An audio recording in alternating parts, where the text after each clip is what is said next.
Penguin Random House Audio presents Too Old for This by Samantha Downing. Read for you by Elizabeth Wiley. The older one grows, the more one likes indecency. Virginia Woolf, The String Quartet. Chapter 1. The remains of my dinner start to congeal. I bring the plate into the kitchen, rinse it off, and return to my recliner.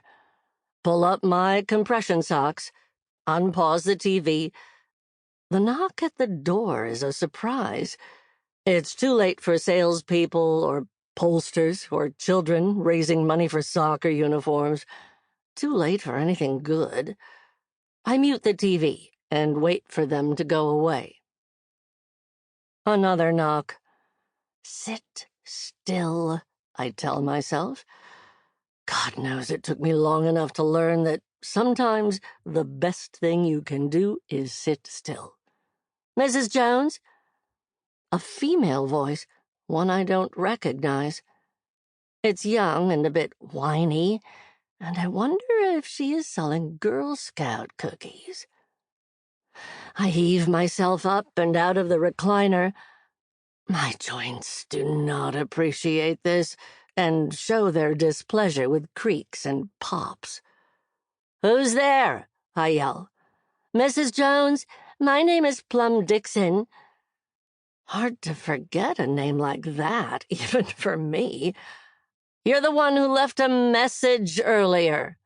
"Yes, I'm from—" "I have nothing to say."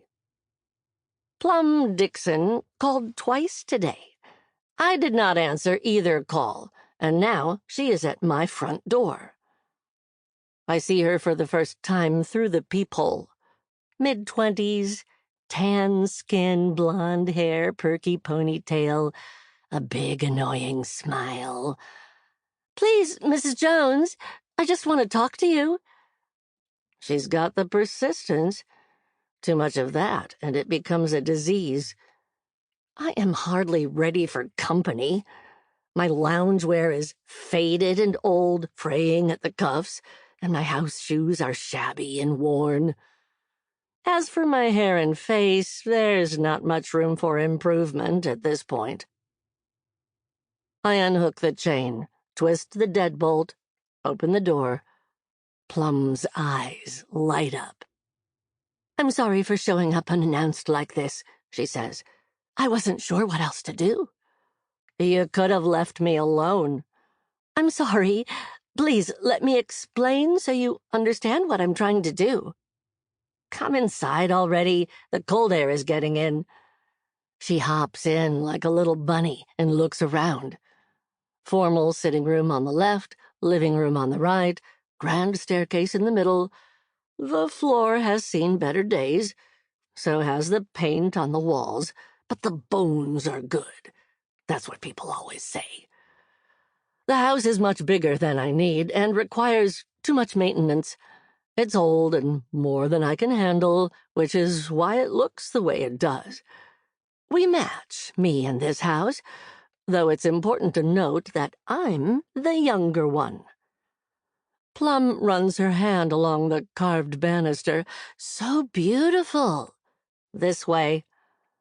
I lead her down the hall and into the kitchen, which was last updated sometime in the 50s. Black and white tile floor, built-in breakfast bar, pulled-down ironing board. The chipped and worn cabinets are a faded seafoam green.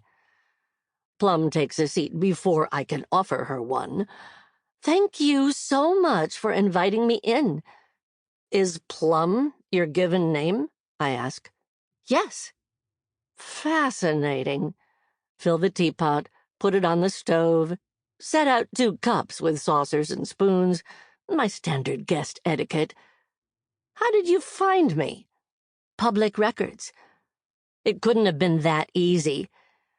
If it were, someone else would have found me by now." "Go ahead, then," I say. "Say what you came here to say." "I'm making a docuseries, Earl Grey or Peppermint." You don't have to. Plum stops, realizing this is not a negotiation.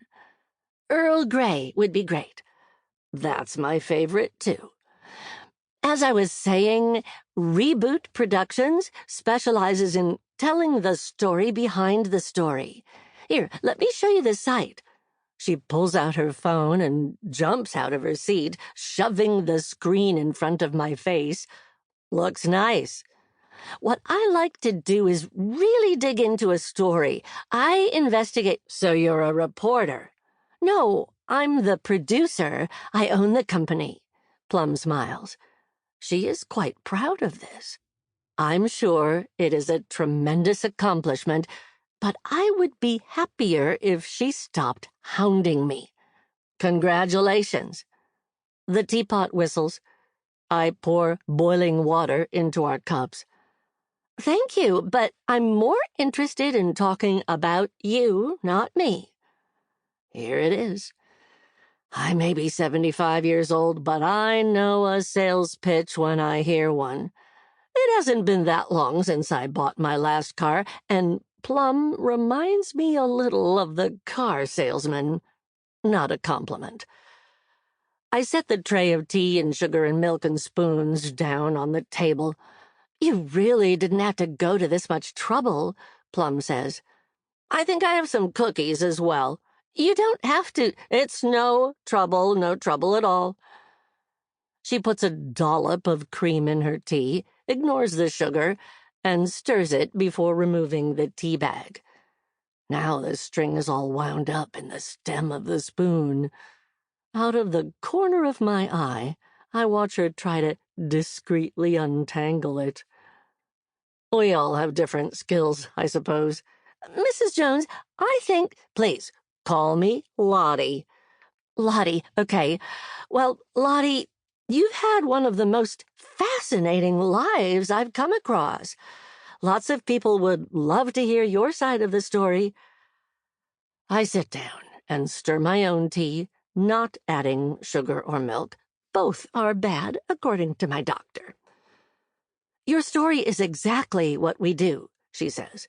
We investigate old crimes and compare what we know now to how it was reported then. You lost your job, your family, probably all your friends, and the names they called you were so horrible.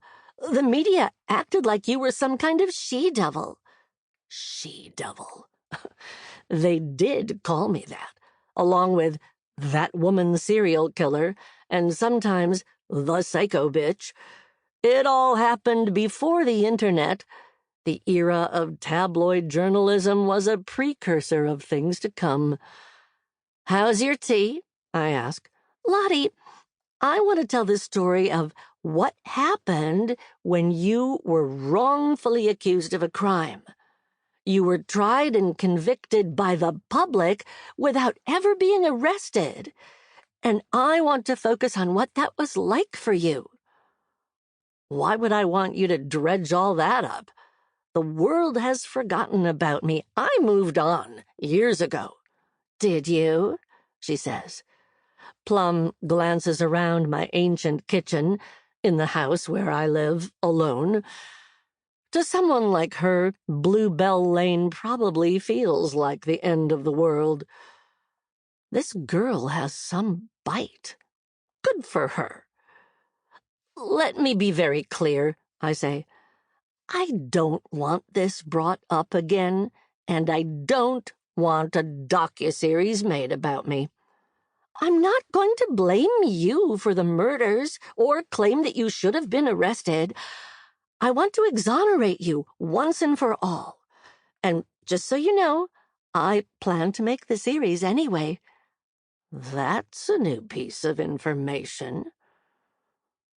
Plum has aquamarine eyes. Clear, translucent, beautiful. Long, natural lashes and rosy cheeks. The glow of youth radiates out of every pore. For a moment, I imagine the series she has described. An accused murderer, me, is absolved, Cleared. Sample complete. Ready to continue?